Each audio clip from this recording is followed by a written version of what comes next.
kata-kata dari presiden kita gitu, Presiden Prabowo Subianto, perluasan lahan sawit itu bisa dilakukan dan tidak perlulah takut pada deforestasi karena sawit juga punya daun gitu. Saya malah berpikir dia tahu sebenarnya dan dia mengeluarkan itu memang benar-benar mau ngomong itu gitu. Karena apa? Karena ketika presiden berbicara soal tidak usah takut pada deforestasi karena sawit juga punya daun, itu akan berdampak pada kebijakan turunannya gitu. Untuk menjelaskan hutan tuh beda sama sawit gitu. Tapi ketika seorang presiden ngomong begitu, itu akan menjadi belief, itu akan menjadi kepercayaan dan dia akan dianggap menjadi sebuah kebenaran pengetahuan gitu. Padahal kita sangat bergantung sama hutan Kalimantan, sangat bergantung sama hutan Papua, dan kita tahu hutan-hutan di Papua itu kan bukan tanah kosong ya. Ada masyarakat adat yang hidup di situ, ada keanekaragaman hayati yang tinggal di situ. Jadi soal deforestasi ini sebenarnya juga bukan sekedar karbon lepas gitu, tapi ada soal kehidupan orang yang menggantungkan diri atau warga negara Indonesia yang menggantungkan diri pada hutan.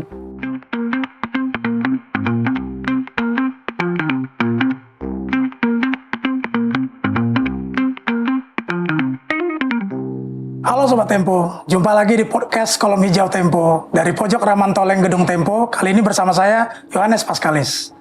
Podcast Kolom Hijau Tempo merupakan kolaborasi antara Tempo, Tempo Institute bersama sejumlah organisasi masyarakat sipil bidang lingkungan. Di episode kali ini, kami kedatangan Mas Iqbal Damanik, Forest Campaigner Greenpeace Indonesia. Di edisi kali ini, saya bersama Mas Iqbal akan membahas soal komitmen Indonesia dalam transisi energi pasca Conference of Parties 29 atau COP29 di Baku, Azerbaijan. Kebetulan Mas Iqbal juga hadir di COP28 di Dubai dengan COP29 di Baku. Halo Mas Iqbal, gimana kabarnya Mas? Halo Mas Hans, kabar baik. Aduh, gimana nih awal tahun kayaknya Greenpeace juga ada kesibukan baru nih kayaknya. Awal tahun kita udah ngegas ya. Dengan berita 20 juta atau sawit ada daunnya gitu. Jadi ya kita udah mulai capek nih awal tahun kayaknya. Nah, sesuai topik yang mau kita bawa nih soal COP29, Mas Iqbal kan langsung ada di lokasi hadir nih di sana melihat. Sebenarnya situasinya gimana Mas? Di sana yang Mas Iqbal lihat delegasi Indonesia, lalu juga topik-topik yang dibawa itu sudah sesuai dengan apa yang diharapkan oleh teman-teman nggak sih? COP itu tuh selalu punya harapan gitu ya, tapi nggak pernah sesuai sama harapan siapapun kayaknya. Tapi memang COP kali ini tuh yang di Baku kemarin, kan COP setiap tahun ya, dan kali ini di Baku memang akan fokus soal NCQG atau New Collective Goal on, jadi ada soal pendanaan yang ingin dikuantifikasikan baru sama negara-negara. Jadi sebenarnya disebut juga COP Baku ini sebagai COP Finance. Jadi isu yang paling banyak dibahas adalah isu finance. Nah, apakah target-target itu sesuai sama harapan? Di akhir dari panjang itu berarti ada sekitar 2 mingguan lebih ya. 2 mingguan lebih. Saya di sana total tuh hampir 20 hari. Ikut sampai gavel terakhir gitu, sampai keputusan terakhir.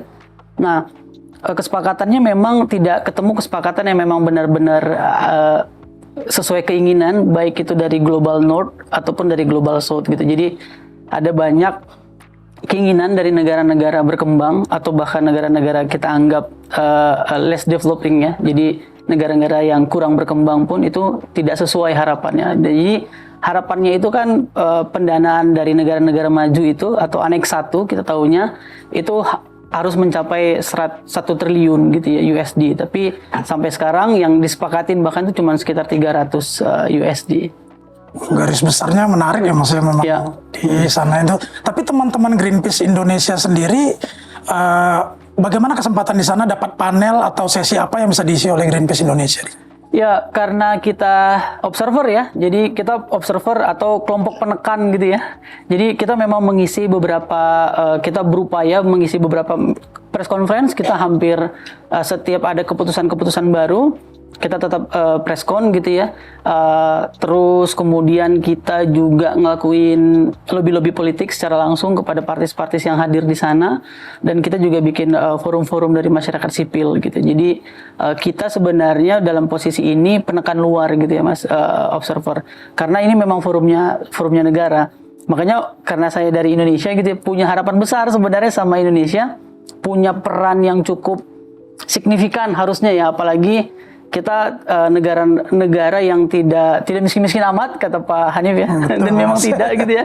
Kita punya, tapi itu harusnya membuat Indonesia punya peran yang penting sebenarnya di COP29 atau di semua negosiasi tentang perubahan iklim. Nah, dengan harapan besar yang diinginkan dari teman-teman Greenpeace, dan saya yakin juga koalisi bidang lingkungan dan mungkin teman-teman pemerhati lingkungan lah di Indonesia itu banyak kabar mengenai ya posisi Indonesia yang sedikit tidak jelas gitu. Gimana sih kalau Mas Iqbal melihatnya?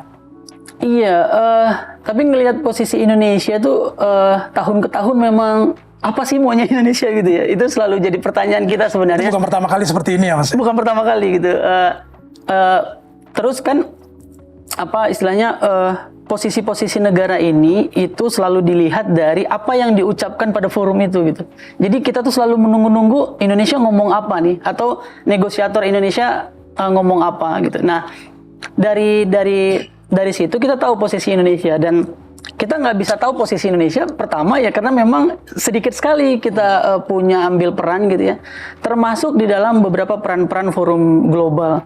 Bahkan ada beberapa forum misalnya itu soal carbon trading gitu ya. Indonesia kan katanya fokus ya di sana. Tapi di beberapa kesepakatan tuh nggak ada Indonesia yang jadi panel. Bahkan adanya Singapura, Malaysia, Brazil, Kongo gitu. Jadi kita sebenarnya berharap Indonesia sebenarnya punya peran apa sih? Jadi ketidakjelasan peran Indonesia dalam pandangan kita juga sebenarnya dari bagaimana Indonesia menanggapi keputusan-keputusan yang sedang dinegosiasikan gitu.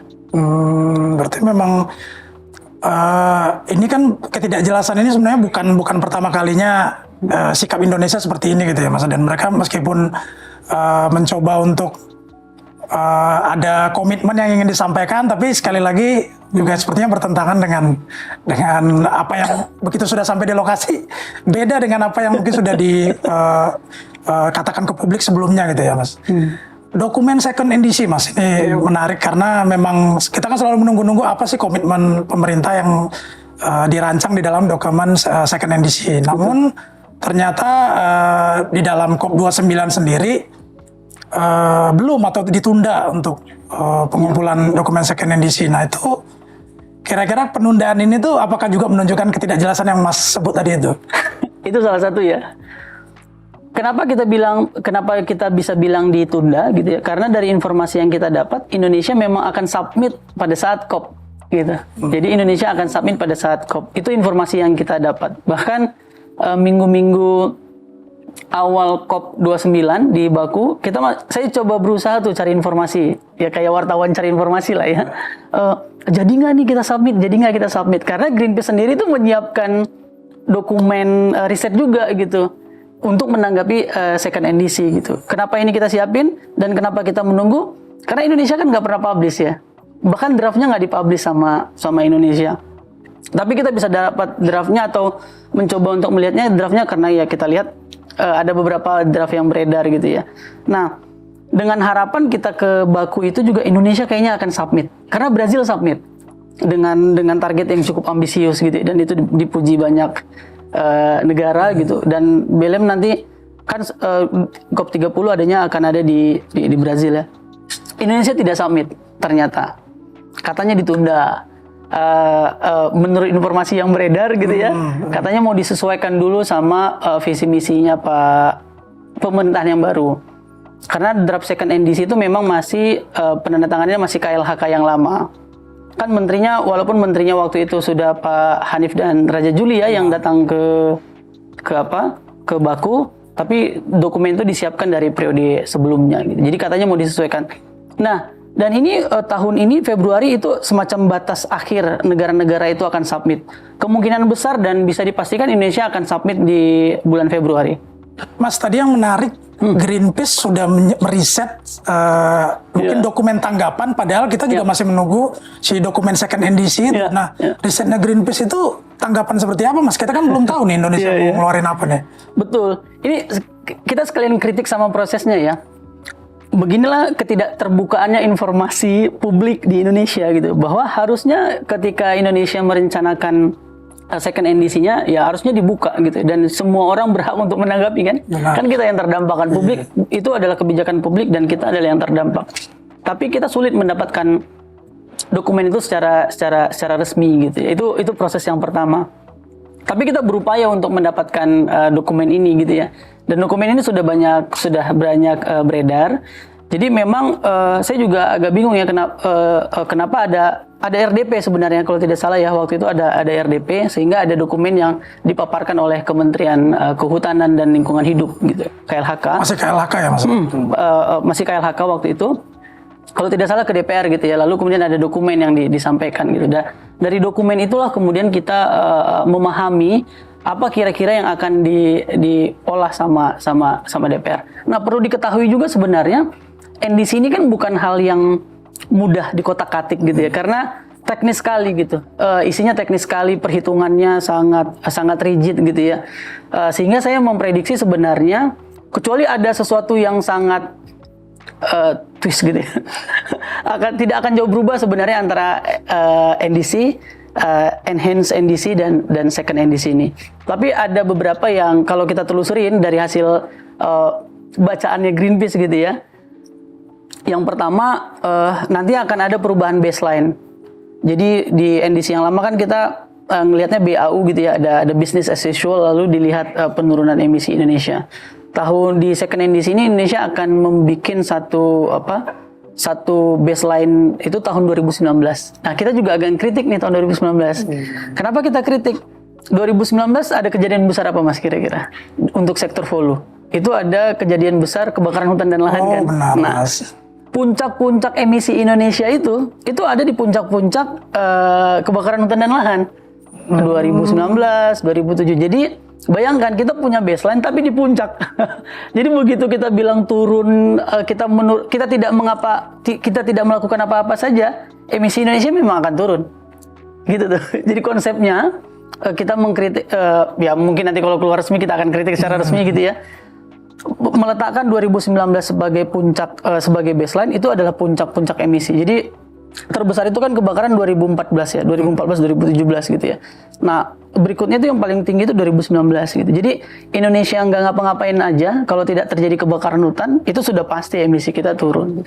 Nah, tapi kan kita berharap Indonesia melakukan sesuatu, punya aksi iklim yang benar-benar jelas gitu. Nah, itu yang sebenarnya kita tunggu, dan kita nggak lihat itu ada di dokumen second NDC. Oh, berarti memang tanggapan itu sudah berdasarkan dari perkiraan-perkiraan itu ya Mas. Maksudnya memang meskipun dokumen second NDC dia keluar, tapi kayaknya apa sih namanya kisi-kisinya kayaknya udah ketahuan lah ya. Betul. Gitu di sana ya. Bahkan udah ada jadi NDC di beberapa dunia itu di global itu selalu ditanggapin oleh para ahli gitu ya. Ada beberapa website kayak Climate Action Tracker. Kalau menurut Climate Action Tracker, draft itu adalah draft yang sudah dibagikan pada publik gitu ya.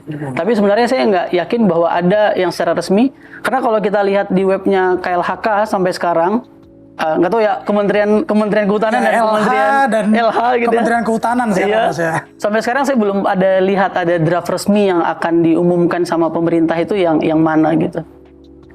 Sementara dokumen second NDC kan harusnya di COP29 yang diadakan tanggal 11 sampai 22 November itu harusnya sudah dikumpulkan, tapi menjadi Februari Mas. Menjadi Februari. Dan betul. sekarang kita udah masuk tahun baru dan hanya tinggal sebulan lagi. Sebulan lagi. Udah ada tanda-tandanya belum nih Mas, saudara? Nah, tanda-tandanya ini yang sebenarnya agak hilal gitu ya. Sudah Hilalnya masih jauh Mas. Hilal kelihatannya masih jauh gitu ya. Belum ada kayak rilis gitu. Tapi kemungkinan akan disubmit itu, saya kemungkinan pastinya akan disubmit gitu ya. Karena memang Februari semacam batas bagi negara-negara yang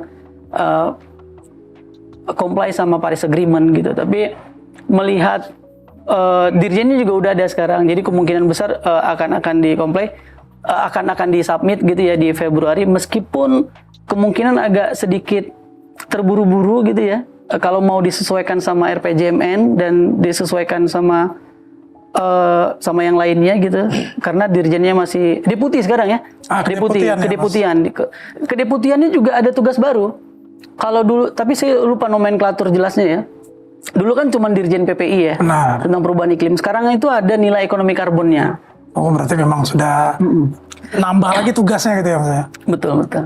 Nah Mas, kita kalau misalnya mutar balik ke awal Mas, NDC itu sebenarnya apa sih Mas, biar kita bahasa mudahnya untuk menjelaskan dokumen NDC yang sedang disusun pemerintah itu apa sebenarnya? Jadi dokumen NDC ini adalah target penurunan emisi dari semua negara-negara yang meratifikasi Paris Agreement untuk menurunkan emisinya agar suhu bumi tidak lebih dari 1,5 kira-kira gitu. Simpelnya ya gitu. Jadi itu adalah target komitmen dari setiap negara-negara untuk menurunkan emisinya. Nah, untuk target-target ini itu tuh penyusunan dokumennya melibatkan siapa saja gitu Mas. Tentunya pemerintah di sini karena pemerintah nanti akan membawa dokumen ini ke ranah global gitu kan. Namun apakah di situ juga ada teman-teman dari mungkin organisasi sipil atau mungkin masyarakat di lokasi-lokasi yang mungkin kayak terdampak gitu kan? Iya, NDC ini memang dia scientific based dia Mas. Jadi memang harus kita akuin dia agak rigid, detail dan cukup teknis ya. Karena ada perhitungan emisi di situ, dan dia akan banyak mempengaruhi kebijakan business as usual. Business as usual maksudnya gini, kalau tadinya Indonesia bangun PLTU terus gitu ya, maka Indonesia tidak akan bangun PLTU lagi. Tapi kalau tidak bangun mau berapa? Jadi ada perhitungan-perhitungan ekonomi di situ ya, tapi yang utamanya adalah penghitungan emisi. Nah, siapa yang paling terlibat? Sebenarnya yang kita ketahui yang paling banyak terlibat adalah ahli gitu ya, akademisi. Dan ini akan di-inline-kan sama panel ahlinya UN Triple FCC tadi. Dalam hal ini IPCC kita sebut ya. Karena IPCC yang bikin perhitungan emisi globalnya. Pertama ahli, tentu saja tuan rumahnya adalah KLHK, dalam hal ini Dirjen PPI, berarti nanti akan geser ke Kementerian LH ya. Nah, setelah itu ya sebenarnya karena dia mungkin akan melibatkan kebijakan gitu ya, akan melibatkan DPR gitu ya. Tapi setahu saya pada level dokumen, dan NDC ini kan dia bukan level peraturan ya. Jadi seharusnya tidak perlu terlalu detail disampaikan ke DPR gitu. Tapi belakangan saya tahu DPR katanya terlibat atau ingin mendengarkan, termasuk seharusnya ya para masyarakat sipil gitu. Tapi sejauh ini saya tidak melihat adanya keterbukaan, upaya melibatkan masyarakat sipil secara dalam penyusunan dokumen NDC gitu. Kenapa begitu? Jangankan kita masyarakat sipil atau publik gitu ya. Kita buka webnya aja nggak ada itu dokumennya. Dokumen draftnya maksudnya ya, draft penyusunan second NDC-nya gitu. Jadi masyarakat sipil ini kan walaupun kita lembaga, tapi kan kita mewakili publik gitu ya untuk bisa tahu gitu. Karena tentu butuh pengetahuan untuk melakukan analisis dan sebagainya. Gitu. Tapi sampai sejauh ini gitu ya, saya belum melihat ada masyarakat sipil yang diajak duduk bersama gitu ya, atau terbuka untuk mendiskusikan soal second NDC. Nah Mas, gambaran idealnya kan memang melibatkan semua pihak ya Mas, termasuk tadi masyarakat sipil dan juga intinya para pemikir di luar pemerintah lah gitu. Pada prakteknya di negara-negara lain sendiri sebenarnya penyusunan dokumen NDC sendiri, apakah benar-benar melibatkan semua pihak gitu Mas? Iya ya, bahkan beberapa dokumen kayak Brazil gitu ya, dia membuka bahkan dokumennya. Bahkan kita di sini tuh bisa mengakses dari negara lain pada negara lain gitu. Bahkan tuh kadang saya dapat info soal perkembangan NDC Indonesia itu dari teman-teman di negara lain gitu. Ini ya saya nggak tahu ya, ini uniknya Indonesia kali ya. Agak sulit untuk mendapatkan keterbukaan publik. Tapi kalau kita bandingkan sama negara-negara lain, mungkin tidak elok juga membandingkan negara-negara Eropa gitu. Tapi beberapa negara-negara tersebut menurut saya mereka punya keterbukaan publik yang sangat transparan dan bisa diakses gitu ya. Nah, sebagian besar penyusunan dokumen termasuk yang second NDC terutama yang paling baru itu kan mungkin lebih banyak ditangani oleh Kementerian KLHK ya Mas ya, sebelum dipecah menjadi dua. Karena COP29 sendiri berlangsung pada bulan November Mas, dan itu hanya 1 bulan setelah pemerintahan baru berjalan, dan Kementerian Lingkungan Hidup dan Kehutanan ini dipecah menjadi 2 lembaga Mas. Nah itu menurut Mas Iqbal akan berpengaruh tidak terhadap penyesuaian-penyesuaian yang akan dilakukan di dalam dokumen second NDC yang akan dikumpulkan pada bulan Februari? Saya ngelihat pengaruhnya nanti kali ya di implementasi, karena kalau sekarang timnya itu tidak banyak berubah ya. Sebelum ada SK yang baru kita lihat gitu ya. Tapi kan sekarang deputi ya kalau di sebelah ya. Deputi PPI sama nilai ekonomi karbonnya kan baru ya. Tapi tidak bisa dibilang juga sebagai orang baru di isu ini gitu. Jadi tentu tim penyusunannya itu menurut saya dan waktu itu masih di leading sama Bu Laksmi ya, Dirjen PPI untuk second NDC, dan timnya tidak begitu banyak berubah gitu ya. Tapi memang nanti itu akan ada di bawah kedeputian baru gitu. Jadi apakah akan sulit? Saya rasa enggak sih ya. Tapi yang menjadi catatan saya soal koordinasi ketika nanti mau diimplementasikan. Isinya NDC ini itu kan paling besar akan berpengaruh terhadap dua kementerian, Kementerian Kehutanan sama Kementerian ESDM. Ada Kementerian Lingkungan Hidup yang ngurusin sampah, waste gitu ya, limbah dan sebagainya ada di sana. Tapi emisi yang paling besar itu kan ada di dua kementerian ini, Kementerian Kehutanan sama Kementerian SDM. Nah, yang mengurusin soal second NDC-nya itu ada di Kementerian Lingkungan Hidup gitu. Oh gitu ya Mas. Jadi di PPI targetnya akan bergantung pada dua kementerian lain gitu. Sehingga Menko-nya menjadi penting kan pada posisi ini. Tapi nama Menko-nya Menko Pangan kan. Oh benar juga. Iya kan, Menko-nya Menko Pangan gitu. Jadi saya masih berharap sebenarnya second NDC ini bisa implement gitu ya. Karena kalaupun nggak ngapa-ngapain kemungkinan besar akan tercapai gitu ya. Tapi dengan beban ada nilai ekonomi karbon di situ, ngurusin karbon di situ, ngurusin di atasnya adalah Menko Pangan gitu ya. Makanya pernyataannya banyak soal pangan, banyak soal food estate gitu ya. Saya sedikit pesimis sebenarnya untuk capaian target NDC Indonesia ke depan pasca second NDC. Nah, Mas Iqbal, soal substansi dokumen second NDC ini, idealnya apa sih Mas yang seharusnya dimasukkan oleh pemerintah Indonesia? Komitmen apa yang kita tidak tahu pemerintah Indonesia berani merealisasikan apa saja ini di dalam dokumen second NDC ini? Iya, saya kenapa kemudian ini ditunda gitu ya? Karena memang akan disesuaikan sama target yang 8% itu, memang begitu, sama target-target yang berkaitan sama pernyataan yang kontroversial selama ini ya. Saya sangat yakin gitu ya ada kaitannya sama itu. Tapi apa yang mengecewakan gitu ya? Indonesia submit second NDC Februari gitu ya, dan pasti kemungkinan besar akan submit, itu sudah hal yang positif. Kita meratifikasi Paris Agreement aja sudah hal yang positif. Niatnya udah kelihatan gitu ya. Niatnya udah kelihatan, udah ada kepedulian gitu ya. Tapi kalau kita lihat lebih detail sebenarnya di dokumen second NDC, bahkan di dokumen NDC atau long term strategicnya Indonesia, itu sama sekali tidak ada pernyataan yang secara jelas dari Indonesia bahwa kita akan menghentikan deforestasi. Tidak ada pernyataan bahwa Indonesia akan end deforestasi atau halt deforestation, itu nggak ada. Itu yang pertama. Lalu kemudian tidak ada langkah atau pernyataan serius soal transisi energi. Yang berikutnya adalah kita tahu bahwa sektor volume and land use ini paling besar menyumbang emisinya. Tapi kita masih melihat bahwa Indonesia, bahkan ekonomi Indonesia masih bergantung sangat kuat atau sangat bergantung erat pada sektor forest and land use. Dan itu ada di draft second NDC itu tadi. Nah, Mas, seperti kata Mas Iqbal tadi, belum ada tercantum komitmen untuk mengurangi deforestasi gitu, Mas. Nah, sementara baru-baru ini ya kita semua kan ramai lah, kita tahu bahwa ada kata-kata dari presiden kita gitu, Presiden Prabowo Subianto, bahwa perluasan lahan sawit itu bisa dilakukan dan tidak perlulah takut pada deforestasi karena sawit juga punya daun gitu. Itu sebenarnya gimana sih Mas? Kontroversial juga nggak sih itu Mas?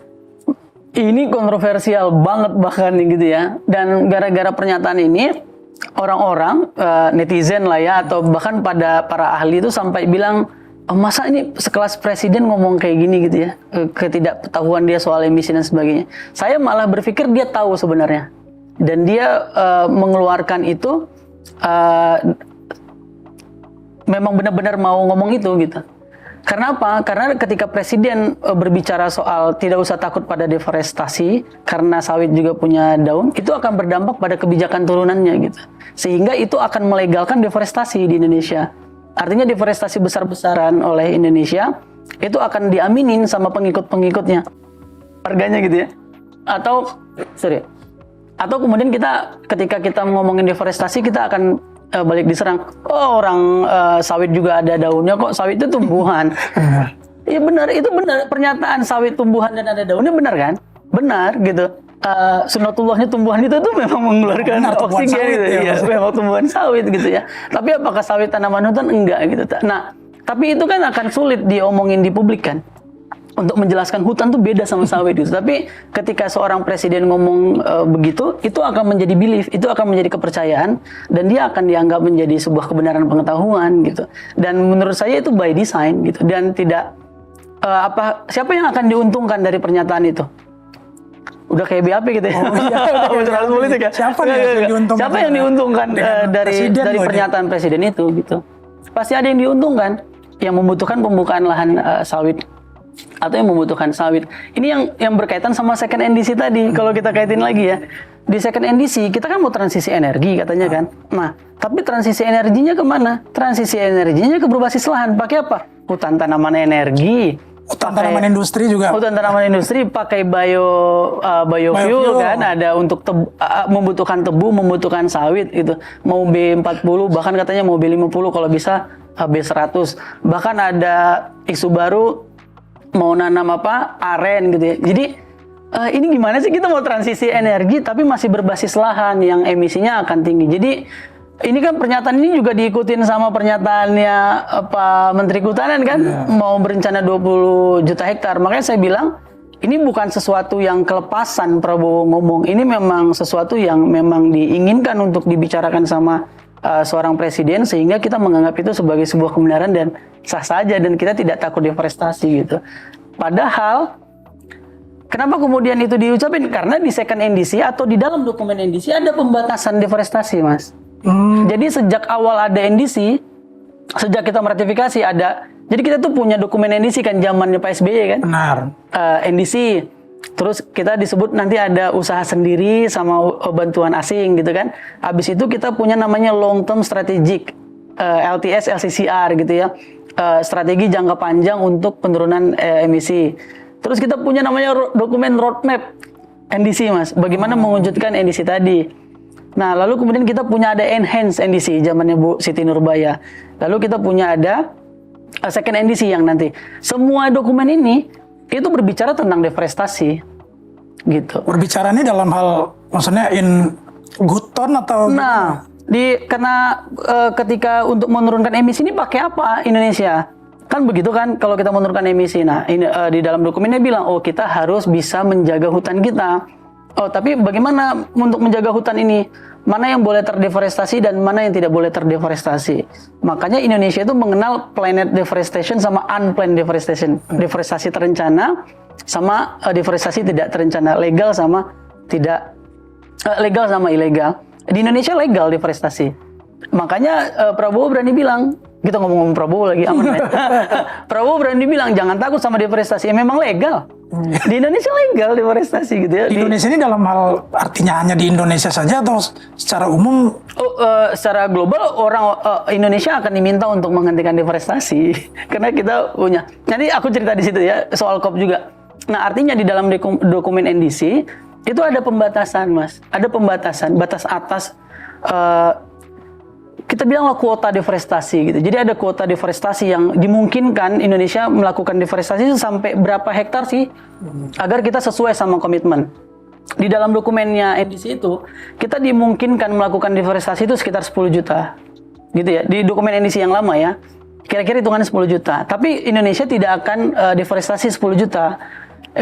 Di dokumennya bilang bahwa kita harus melakukan perlindungan PIPIP namanya waktu itu, area yang tidak boleh lagi diterbitkan izin baru. Jadi total yang boleh deforestasi di Indonesia itu sebenarnya sekitar 4, sekian juta hektar. Nah, apakah kuota ini masih ada? Udah habis, Mas, perhitungannya. Bagaimana penghitungnya? Menghitungnya dari actual deforestation. Jadi selama 2013 sampai 2020 deforestasi itu kita berapa sih gitu. Nah, kalau kita mau pakai yang skenario paling ambisius atau pakai conditional deforestation atau istilahnya itu dengan bantuan asing ya, kita tuh udah minus sekitar 134.000 hektar gitu. Jadi kalau kita udah minus, kita mau deforestasi baru sekitar 20 juta. Wow, 2 kali Pulau Jawa ya. Itu mau pakai lahan yang mana lagi gitu. Orang kan akan mikir gitu ya. Tapi apakah ada lahan yang mungkin terdeforestasi sebesar 20 juta? Mungkin banget, Mas. Ada hitungannya. Tapi pada dasarnya kita juga memang salah satu penyumbang deforestasi terbesar juga ya Mas Edi? Iya, nomor 2 bahkan kita. Jadi emisi dari sektor hulu, kita tuh nomor 2. Paling besar itu Brazil. Nomor 2 kita gitu. Dan dari dalam dokumen NDC kita, kenapa memfokuskan diri pada, bukan memfokuskan, ya, memberi tekanan berat pada hutan, karena sumbangsi emisi terbesar kita memang paling besar dari sektor hulu, forest and land use gitu ya. Jadi salah satunya ya deforestasi. Paling besar itu dari sektor land use itu teridentifikasi Mas. Paling besar pertama itu dari sisi deforestasi satu. Yang kedua kebakaran hutan. Dalam hal ini dekomposisi gambut gitu ya. Kalau kita bisa menyelesaikan 2 hal ini, dekomposisi gambut, artinya tidak boleh ada hutan yang terbakar, tidak ada boleh gambut yang terganggu, sama kita bisa menghentikan deforestasi, beres ini Mas urusan NDC Indonesia, komitmen Indonesia gitu. Tapi masalahnya, kita kan masih memungkinkan untuk melakukan deforestasi dan kebakaran hutan masih terus terjadi gitu ya.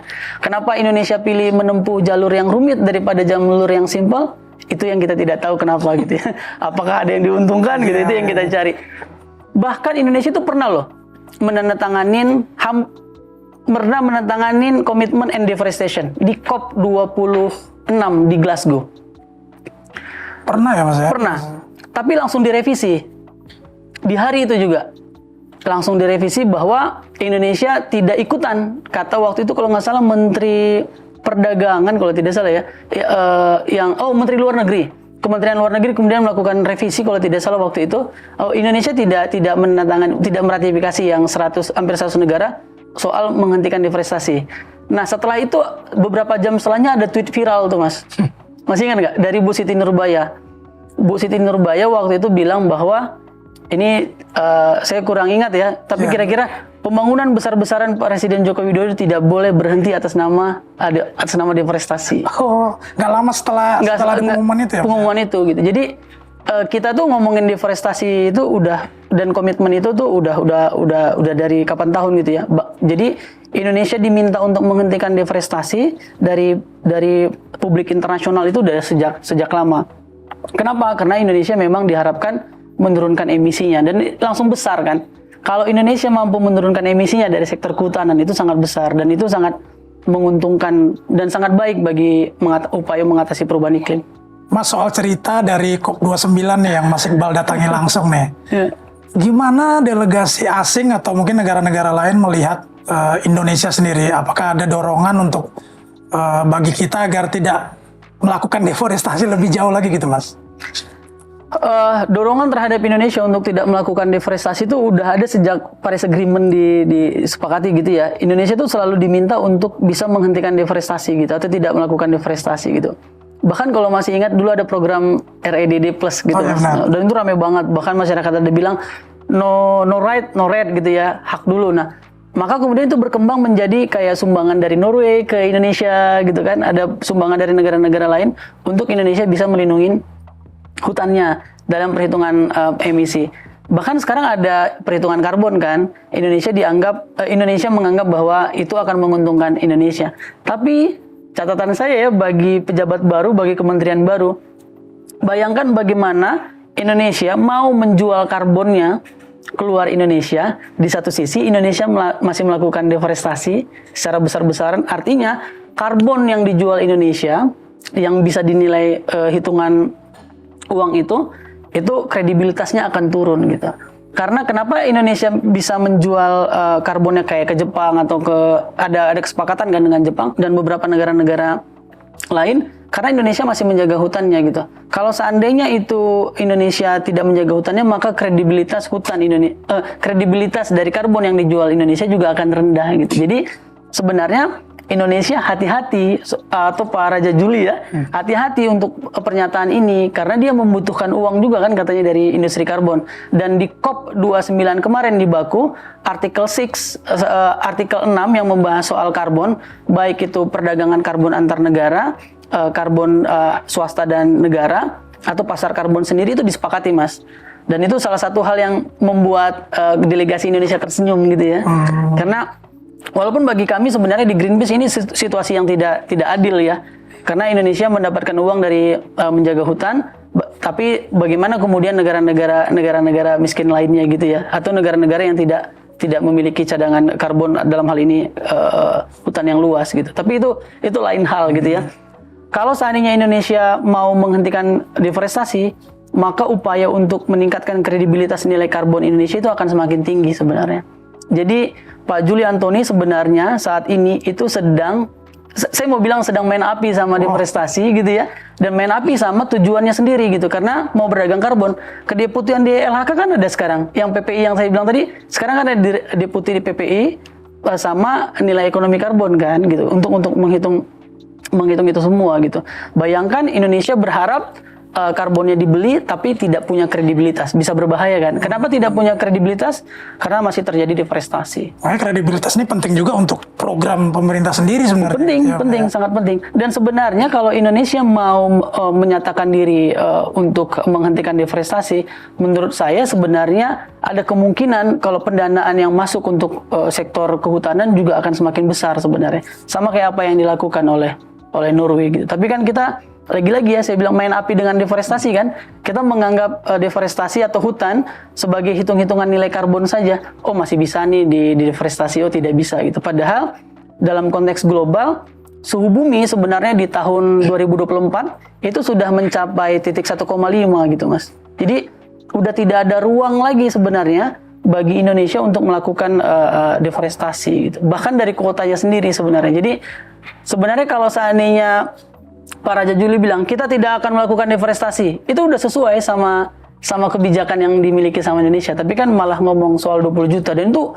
gede banget loh, 20 juta hektar itu hampir 2 kali Pulau Jawa, Sepulau Jawa. Jadi kalau seandainya itu dilakukan dalam waktu 5 tahun pemerintahan Prabowo, kita bisa lihat Papua hilang hutannya sebesar 2 kali Pulau Jawa, Mas. Begitu juga dengan Kalimantan gitu. Padahal kita sangat bergantung sama hutan Kalimantan, sangat bergantung sama hutan Papua. Dan kita tahu hutan-hutan di Papua itu kan bukan tanah kosong ya. Ada masyarakat adat yang hidup di situ, ada keanekaragaman hayati yang tinggal di situ. Jadi soal deforestasi ini sebenarnya juga bukan sekedar karbon lepas gitu, tapi ada soal kehidupan orang yang menggantungkan diri atau warga negara Indonesia yang menggantungkan diri pada hutan. Mas, kalau kita look forward nih Mas, ini kita fokus ke dokumen second NDC yang ya kita harapkan memang benar-benar dikumpulkan di bulan Februari 2025 ini ya. Bagaimana, apa yang bisa kita lakukan gitu Mas? Bagaimana kalau nanti isinya, substansinya ternyata tidak sesuai dengan konsep transisi energi berkeadilan atau mungkin yang ideal gitu Mas? Iya. Pandangan kami atau saya sendiri sebenarnya menganggap second NDC ini bisa jadi safeguard Mas. Bahwa kita berharap second NDC ini punya ambisi aksi iklim yang mau dicapai Indonesia.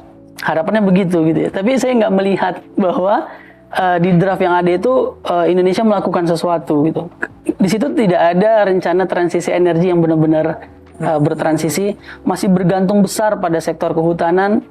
Yang saya bilang tadi ada hutan tanaman energi di situ, ada biofuel di situ, bioetanol, biodiesel gitu ya, melalui tebu gitu. Membuka lahan lagi di Papua, konflik lagi sama masyarakat adat di food estate di Merauke Selatan menolak bahkan, tapi sudah ada orang-orang yang bersenjata datang ke sana gitu ya. Jadi harapannya second NDC menjadi safeguard gitu. Tapi melihat pernyataan-pernyataan seperti ini, saya agak ragu sebenarnya second NDC bisa menjadi safeguard yang menjaga benteng perubahan iklim gitu ya. Benteng mengatasi situasi ini gitu dari perubahan iklim gitu. Jadi nah, kalau seandainya ada yang tidak sesuai, nah ini trikinya nih. Kalau seandainya ada yang tidak sesuai di second NDC gitu, apa yang bisa dilakukan sama masyarakat sipil? Kita nggak bisa apa-apa. Kenapa nggak bisa apa-apa? Pertama, yang sepengetahuan saya, dokumen NDC ini itu bukan peraturan, Mas. Jadi dia bukan peraturan menteri. Iya dokumen aja gitu. Berarti berbentuk apa itu Mas kalau bukan? Dia dokumen gitu. Dia dokumen yang disubmit ke apa? Ke IPCC ya, ke UNFCCC gitu. Tapi setahu saya sampai saat ini belum ada peraturan menteri soal NDC gitu. Jadi kalau dia bukan peraturan, bagaimana menggugatnya? Walaupun ada celah ya. Saya diskusi sama teman-teman hukum, ya sebenarnya ini dianggap sebagai kebijakan juga gitu. Tapi kalau dalam rangka prosedural hukum gitu ya, kalau digugat ke MA dia bukan peraturan menteri, ke MK apalagi karena dia bukan undang-undang. Jadi bahkan kalau Indonesia tidak submit pun Mas, emang apa sanksi internasional ke Indonesia? Belum ada ya Mas? Nggak ada gitu. Kalaupun Indonesia hanya bilang oh kami cuma bisa segini, apa sanksi terhadap Indonesia? Nggak ada gitu. Apalagi kita jadi jauh nih. Kita ngomongin bridge misalnya. Apalagi misalnya Indonesia kan baru masuk bridge gitu ya. Bridge sepakat bahwa tidak ada yang mau submit second NDC misalnya, walaupun mereka di bawah Paris Agreement. Bisa apa? Nggak apa-apa kan? Nggak ada Tidak ada konsekuensi. Nggak ada konsekuensi gitu. Jadi ya? Makanya yang sangat diharapkan sebenarnya adalah Indonesia berpikir tentang warga negaranya bahwa perubahan iklim sudah terjadi, bencana sudah ada di mana-mana gitu ya. Maka kita harus, dan Indonesia punya hutan yang sangat luas, dan Indonesia punya banyak potensi energi terbarukan gitu. Mari kita fokus ke situ, dan itu yang kita harapkan dari pemerintahan saat ini, gitu Mas. Mas Iqbal, menarik banget nih semua obrolannya. Makasih udah jadi mata dan telinga untuk kita yang tidak tahu apa sih hasil dari COP29 itu. Dari Mas Iqbal kita dapat banyak hal yang ternyata seperti itu gitu loh Mas. Ya. Nah ini mungkin hanya sampai di sini dulu obrolan kita. Semoga nanti kalau ada informasi baru boleh nih dari Mas Iqbal kita bisa disampaikan lagi nih. Siap, pasti. Oke Sobat Tempo, terima kasih sudah mengikuti obrolan saya dengan Mas Iqbal Damanik dari Greenpeace Indonesia. Saksikan terus podcast Kolom Hijau Tempo. Sampai jumpa di episode berikutnya.